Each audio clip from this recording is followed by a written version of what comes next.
This was originally going to be a comprehensive album review slash analysis of (G)I-DLE's Minnie and her solo debut album, Her. And I was so excited because Minnie happens to be one of my favorite members from (G)I-DLE, and I was very excited to do this because there's a lot of good songs on there. And as a general thing, I do like this album a lot. And unfortunately, I don't really have enough time to do an entire review on her album, so I decided to talk about my favorite song off of the album, and that would be Cherry Sky. And I would not be alone when I say that this song has been it has been like this beautiful highlight in her album.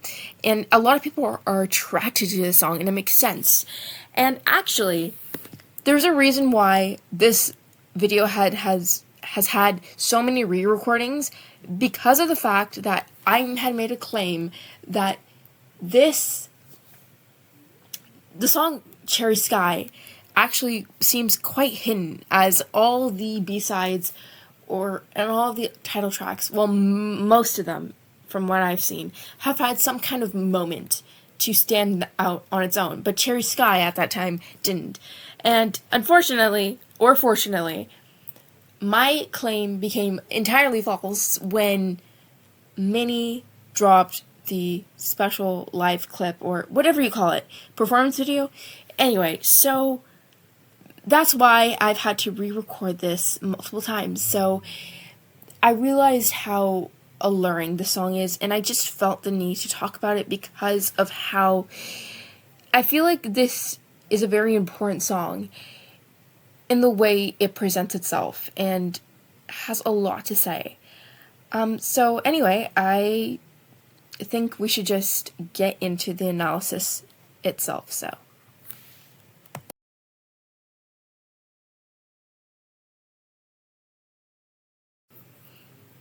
Okay, so I know I said I'm going to do an analysis, but I just gotta go on this little rant.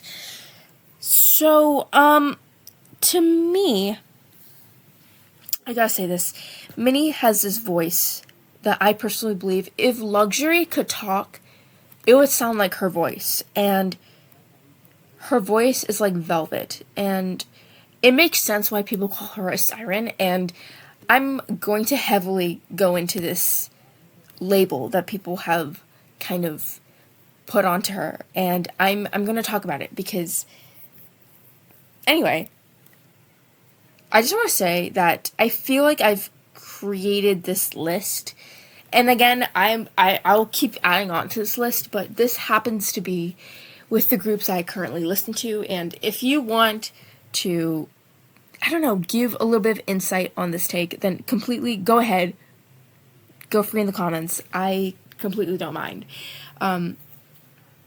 So I've made this little list where I have like the groups I listen to, and I'm like, I feel like there's some members who have a voice that is kind of like a signifier that creates this identity and makes them stand out from the rest of the industry because their voice is so uniquely theirs.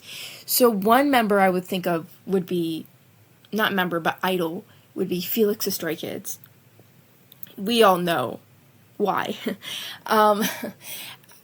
In NMIX, it would be Lily, but as of 2024, Bei's voice has been glowing. It has shone. Anyway, her voice has glowed through the tracks. Shone through the tracks. Okay, okay. We're gonna go with glow in this scenario. But yeah, her voice has been glowing. And of course, because we're talking about Minnie's voice also does that, and it's just so addictive. It's so alluring, and you just want to listen to her even more. And some lines that stand out from (G)I-DLE's discography would be her lines in "Oh My God," "Lion," "Villain Dies." "Villain Dies" is such a good song. Queen Card and "Nude." those are probably the most popular examples. And Revenge, her voice in Revenge is so good because her voice kind of sets the tone sometimes for a G-Idol song, and I felt the need to talk about it. So, yeah, Minnie's voice is this gem that is utilized in such a way that makes the songs even richer. And it makes sense why people want to keep listening to her, because her voice is that rich, it's that luxurious. Again, she is the voice of luxury. So when she announced her debut album, I was like, okay, how is she going to utilize her voice? How is she going to use this beautiful voice that she has? And it's safe to say that she knows exactly. I remember reading a comment that had said, like, oh, she knows how to utilize her voice, and I completely agree with that comment, because her voice is soft and it carries a message, but she knows when to bring a sense of allure and sensuality.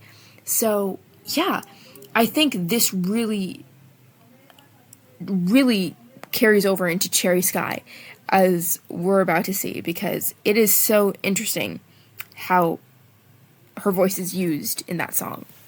So, Cherry Sky is about a narrator talking about pulling their love interest towards them as they talk about their mysterious irresistibility that the narrator knows that they have, and they know that the love interest will not be able to break away from. As we previously have already talked about, this song is pretty addictive, and it plays on the idea that Minnie is a siren, and this narrative is being used to tell this story. The lyrics can be arguably seen as simple, but the way the song presents more depth.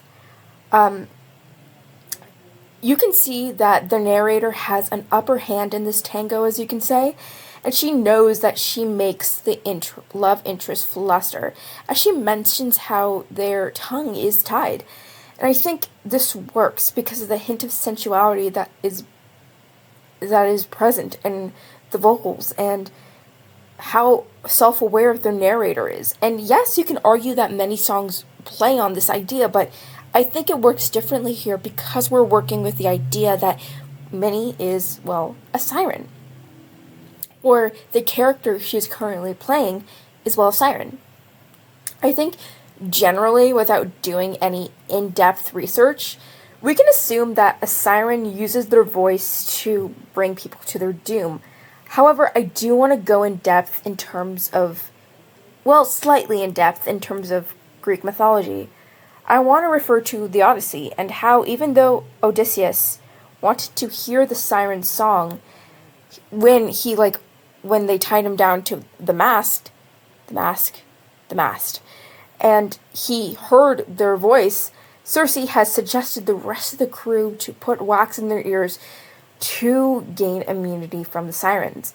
Now, you must be thinking, well, this is like a pop culture title for a K-pop idol. What does this have to do with Greek mythology? Well, we know that the narrator is, well, a siren. But what if we were to say that the love interest could be someone like Odysseus? Not the exact figure, but like someone who followed this path that Odysseus took. Well,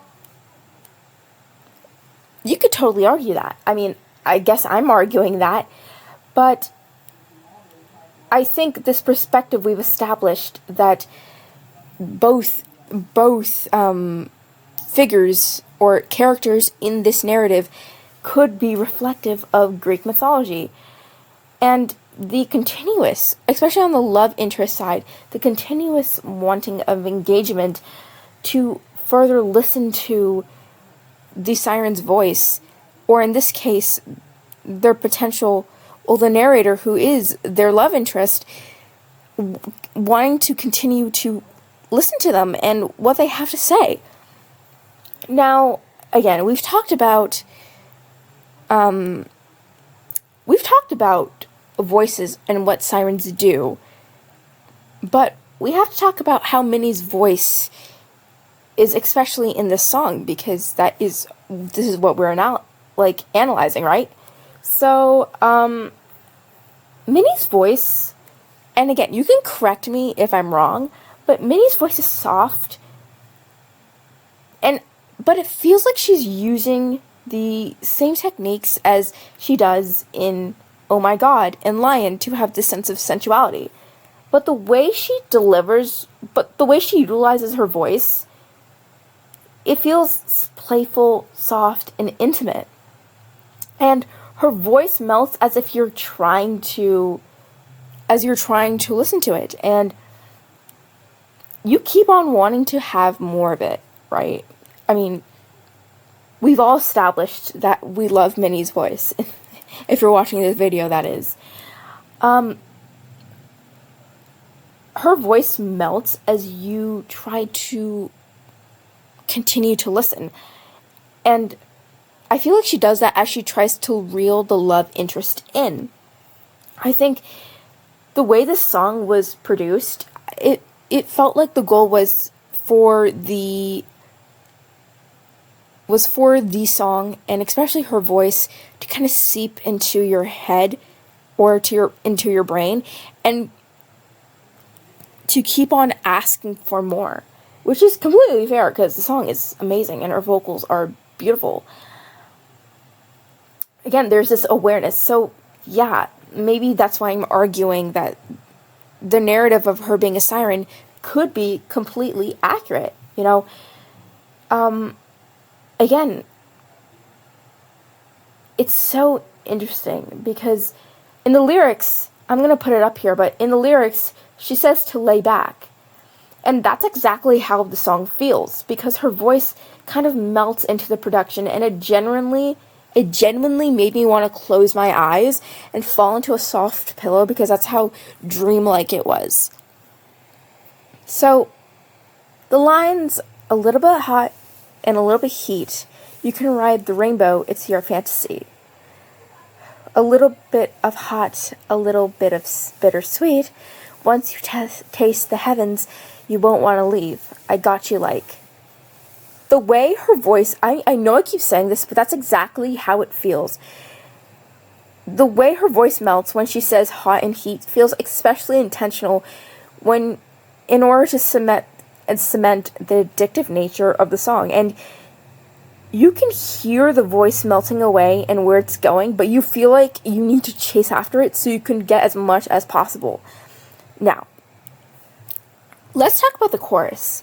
Because when you look at, lyrically, its structure, it seems pretty simple. And the O's kind of feel like it's on the nose, because the perspective is pretty interesting, because it sounds exactly what you would expect from a siren. Because if you've watched My Little Pony, for example, this is why I'm referencing this, and I know this is going to sound pretty weird, but if you've watched My Little Pony Rainbow Rocks, we got it. When the Dazzlings don't exactly sing concrete lyrics, when they need to screw around with someone's brain, they kind of sing in ooze, you know?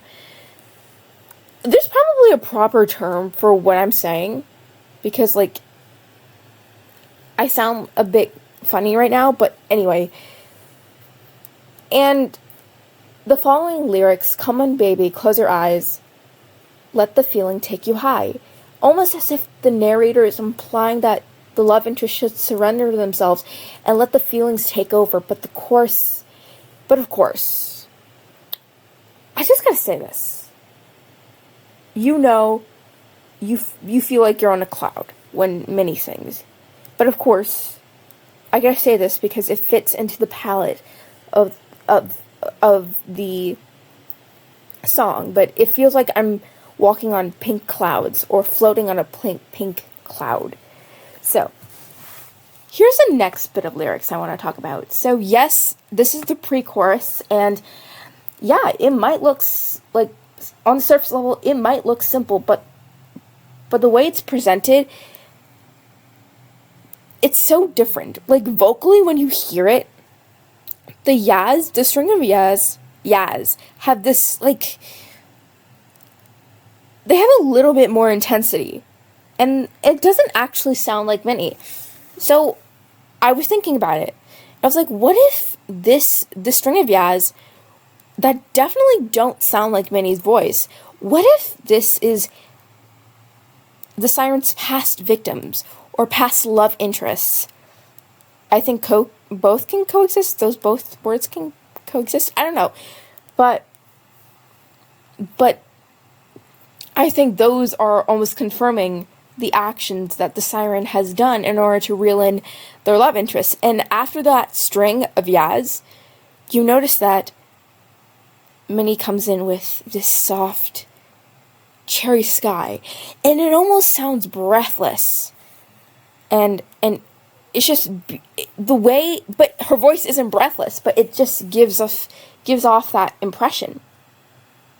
And her voice feels like a feather that has landed into the snow, and you watch it blend in with the sparkles, and you slowly start to lose sight of it, because that's how addicting. She says 2 words, cherry sky, and it's just so soft, and it's so beautifully done. And she's not doing anything vocally complex, but it was just so beautifully done that I sit there and I think about the way she says cherry sky, or sings cherry sky. So that's, you know, it's pretty fun to just be hooked on 2 words because of the way someone says it. So, yeah. So, second verse. It kind of cements the reeling of the scenario that Odysseus could be the potential love interest, because she kind of silences the love interest.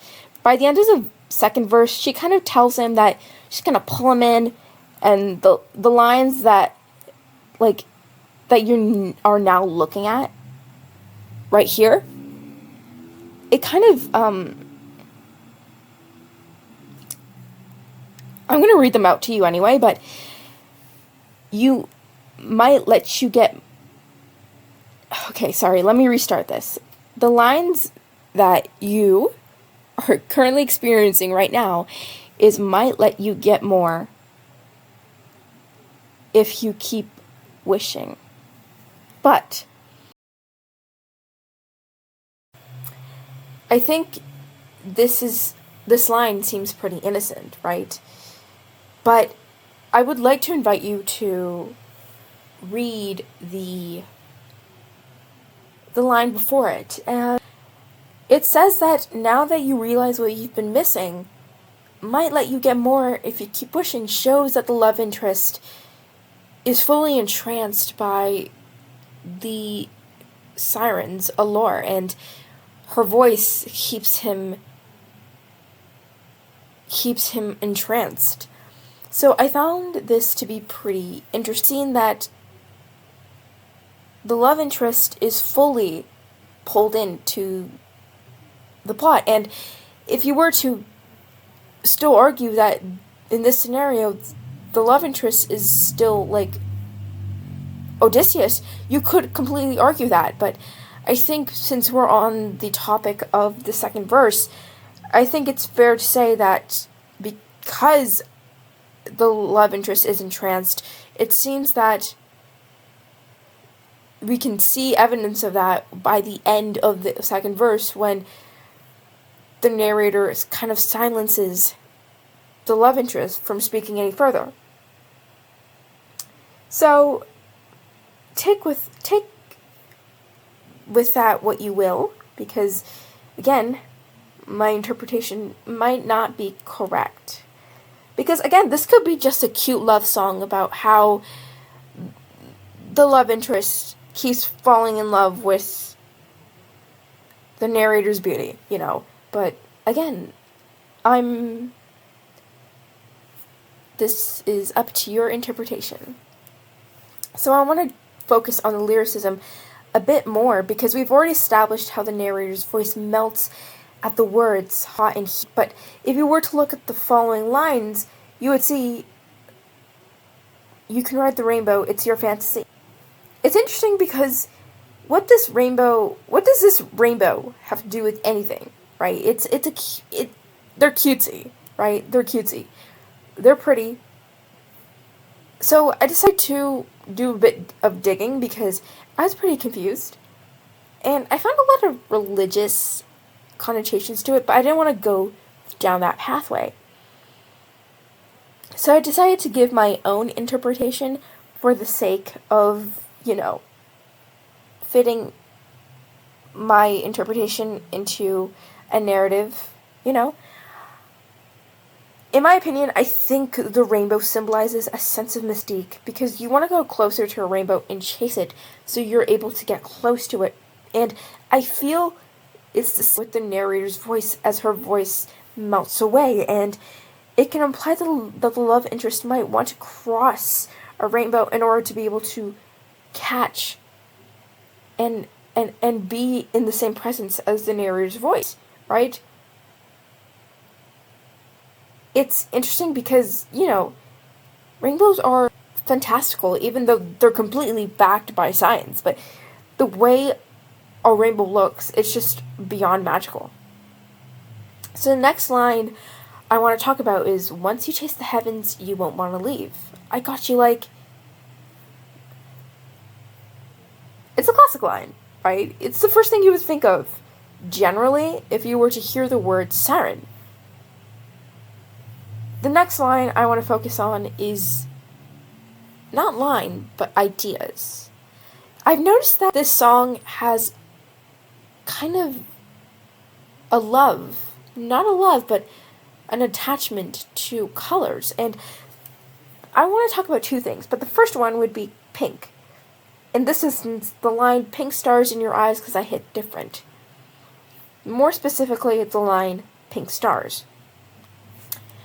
I know pink holds a lot of meaning, and there's a lot of interpretations to it, because colors have important value, and again, that's why teachers would make us ask and analyze why the curtain is blue, and the curtain is just blue, dude. There's nothing more, and there's nothing less. It's just a blue curtain, but whatever, right? At least we get to analyze things much more deeply, I guess.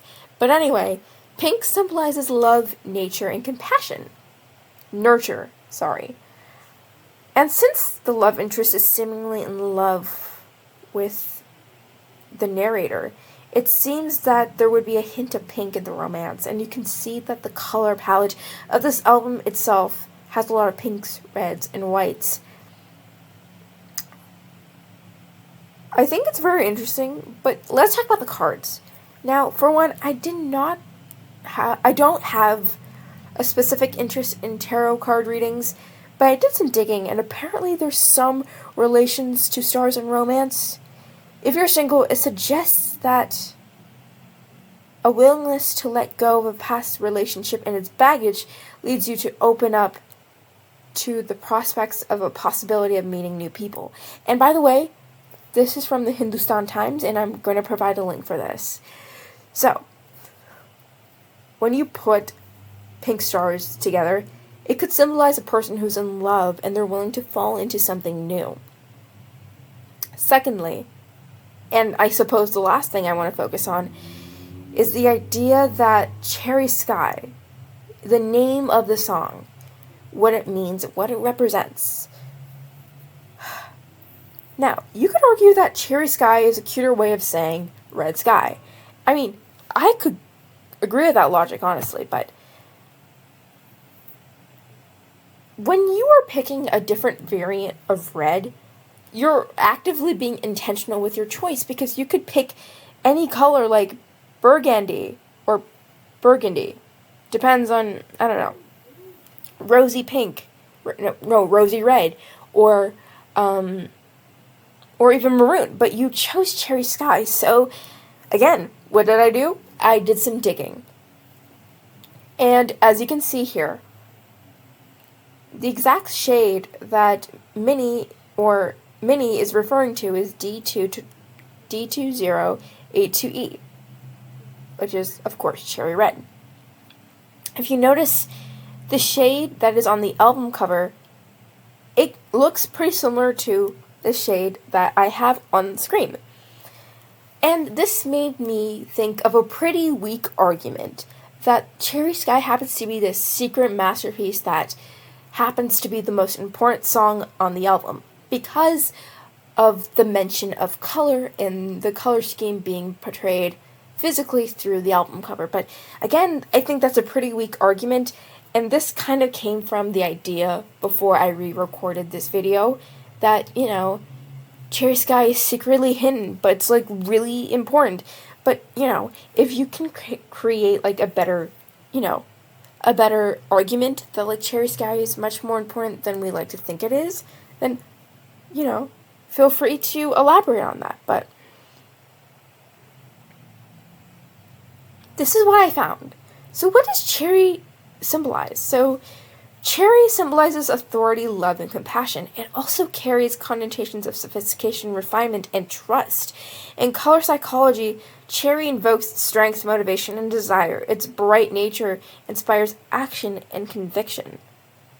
So, as we can see, cherry fits perfectly in the narrative of, authority, love, and passion. Especially authority as, obviously a siren singing to whoever, right? And Minnie's voice has this sense of sophistication and power over the listener, creating some kind of trust because you want to hear more of her vocals, right? There's also mentions of color psychology. The shade or color represents strength, motivation, and desire. As we can see being presented, it fits into the fact that cherry fits into this idea that action and conviction is needed in order to fulfill a relationship, because that either you're changing yourself for the better or wanting to have a better way of communicating with each other. It's so important to have conviction and action be in place when you have a relationship. So the fact that this is highlighted in this color of choice is highlighted is kind of interesting to me. Because, again, this is a love song, but again, if you were to go from my crazy perspective, this idea could be a little wild, but it's pretty intentional because a siren does have authority over the people they sing to. So, when you pair it with the word sky, which represents various things such as infinity, immortality, and transcendence, it can mean that their love is going to be immortalized to the extent with those traits. And when the narrator says to swim in the sky, in the cherry sky, I think the narrator is implying for the love interest to swim and almost immerse themselves in their desire for eternity. And the way the sky looks endless and how it keeps going on, and we know that the ground's the ground and the sky is the sky. We know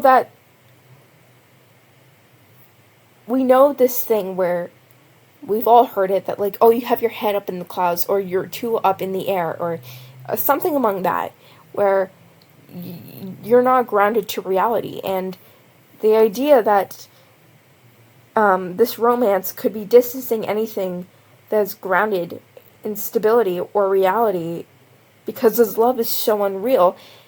It's the idea that a siren could pull you away from reality that doesn't seem far off from the narrative that is at play here. So, this is all I really have to say about this album.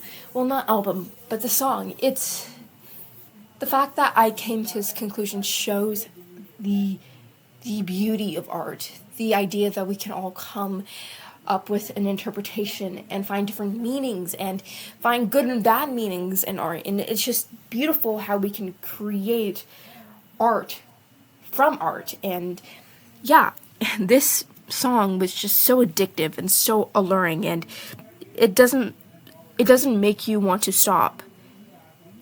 Let me rephrase that. It doesn't let you stop listening to the song, and it's so interesting how beautifully this song came together, and how interesting it is that it attracts so many people. And of course, this may have not been the interpretation that Minnie and the people who created this song wanted to go with, but that's okay. And I love everything about the song, and I thoroughly enjoyed it. And again, this is all I have to say about this video, and thank you so much for watching this video, because I just felt the need to talk about the song specifically, and I know it got a little bit long, so, thank you for watching, and I hope that you will be ready and be here when I have my Blackpink album review, and I suppose the biggest video I will have be made, and of course, aside from this one, it will be more than an hour long. So I hope you are ready to witness that, because I don't know when it's going to drop, because essentially I remember I said that I was going to drop it like during the first week of January, but I wasn't even done the script. It's like 64 pages. So anyway, it's going to be here when it gets here. So thank you so much for watching this video, and please give your takes in the comments. So thank you, and bye.